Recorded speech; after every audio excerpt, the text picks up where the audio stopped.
koy mel ni dafa bëgg a jël président Diomaye dóor ko ci xalif bi yëfu seytaane affaire yu sew. xam nga premier ministre dafa dem seeti xalif général des mourides démb daf ko seeti. am na presse boo xamante ni da bëgg ngeen xam bu baax baax presse bi des fois am na ñoo xam te buñ bëggee yàq moo xam leen naka la ñuy liggéeyee.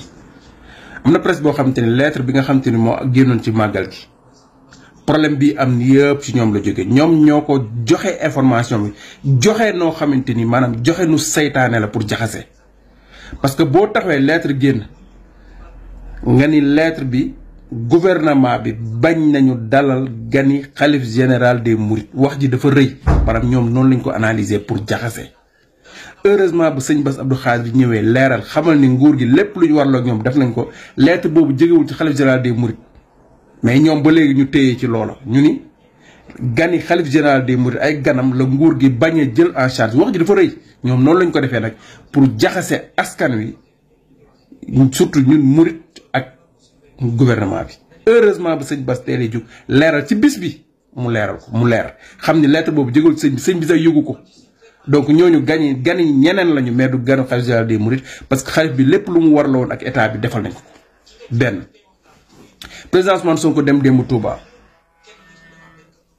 xalif bi recevoir ko ñu waxtaan ñaari nit kot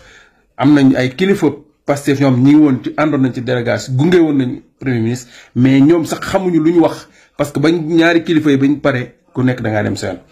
même rajo boobu noonu ñëw seen ab journaliste ñëw def analyse même am journaliste waa Dakaractu bind ñu ni lii ak lii lañ waxtaanee président Ousmane Sonko nee na xamul Cheikh Omar Diagne ñu ni loolu la président Ousmane Sonko wax xalif bi ab journal Dakaractu moo di leen xamal ni Cheikh Yérim Seck moo ko moomoon xaw ma ndax moo ko moom ba léegi ou pas waaye Cheikh Yérim Seck moo ko moomoon waaye rajo boobu noonu télé boobu noonu bi muy analyser li nga xam te ni moom la Dakaractu bind moom da cay génnee boppam dani maanaam ci waxi Dakaractu selon Dakaractu maanaam moom moo joxe information bi yëgle maanaam profito yëgle waale manifestation yi war a am ci affaire Cheikh Omar Diagne ñu profito maye publicité gratuitement boobu joxe information bi lépp ci jaxase ak yi fi saytaane yamuñu foofu ñu ni selon Dakaractu maanaam ñoom génne nañ seen bopp ñoom sax wóoru leen ñoom information wóoru leen mais dinañ ko joxe parce que nee nañ Dakaractu wax na ko selon Dakaractu lii ak lii Sonko nee na xamul diw maanaam pour jaxase benn pour wax leen fan yi ñoom ci yàq gi ñu nekk Babacar Fall dama koy tudd moom dinaa ko tudd moom dem na bay joxe information boo xam te ni ab tiktokeur a ko joxe pour jaxase yi fi seytaane ab tiktokeur bu ni ministre bi dañ ko jox 45 tonnes ciment amu ci lu ko leer mais comme lu bon la loo xam te mun na jaxase rek ab tiktokeur a ko wax amu ci lu ko leer nee na ab tiktokeur nee na dégg naa sax ministre bi dañ ko jox 45 tonnes ciment nangam juste luñ jëlee ci ab tiktokeur ay fan après tiktokeur ba fenloo nañ ko porté nañ ko plainte mais ñoom waxaatuñ lu ci jëm. dafa mel ni journaliste Sen TV bi waxoon tamit ni directeur Azer bi lii scandale est-ce que déggante ngeen leen ñu wax scandale Azer bi parce que dañuy kàcc dañuy jaxase.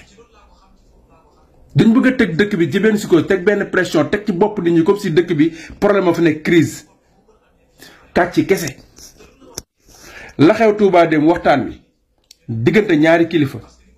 kenn ñetteelu leen ñoom ñaar rek ñoo ko xam leneen lu ci nit wax sa njort la xalaat maam njort nit ñoom njort nañ ni président Ousmane Sonko noo def dina waxtaan ak sëriñ bi lu jëm ci affaire peut-être dissolution assemblée nationale bii di ñëw peut-être ñi nga xam te ne dañ leen war a enquête dañ leen war a jàppi am na ñoom dañ leen war a jàppi ay scandale yu rëy lañu war a def lañ def te kenn ñu ci bëree buñ paree dañuy daw ci kër sëriñ si leeralal ko lii ñëw leeralal ko peut-être leneen loo xam te ñoom kilifa yi ñoo ko xam ñoom njort ay nante lañ njort nañ ni danañ waxtaan affaire Omar Diagne c'est normal mais ñu dolli ci loo xamante ni bokk ci ñëpp gis président Ousmane Sonko bi ñu jàppee Omar Diagne mu xeex wax ni nañ ko génnee parce que jàpp bi c'est illégal ñu gis leen ci benn meeting ñu taxaw nuyoo ñoom ñaar mun nañ bañ a miinante mais nga ne sëñ bi dafa ni sëñ bi xaw ma ko mook président Diomaye ñoo xamante kaso ba lañ xamante mel ni dafa bëgg a jël président Diomaye dóor ko ci xalif bi yëfu seytaane affaire yu sew